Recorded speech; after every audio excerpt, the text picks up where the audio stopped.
Meski tak lagi menerima pasien COVID-19, namun pengelola tetap melayani pasien lama yang sedang menjalani perawatan di rumah sehat.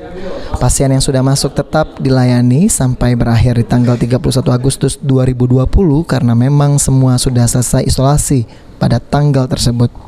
Penutupan rumah sehat di Wisma Atlet Jakabaring Sport City pada akhir Agustus lantaran jumlah pasien orang dalam pemantauan atau ODP dan pasien dalam pengawasan atau PDP yang diisolasi di tempat tersebut telah menurun.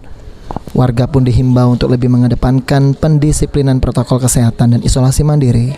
Rumah Sehat Jakabaring ini tidak hanya karantina tetapi juga one stop center sebelum keputusan penanganan ke rumah sakit menangani ODP orang tanpa gejala atau OTG, juga pasien dalam pengawasan PDP ringan dan pusat screening dan rapid test serta pengambilan swab untuk tes lab PCR.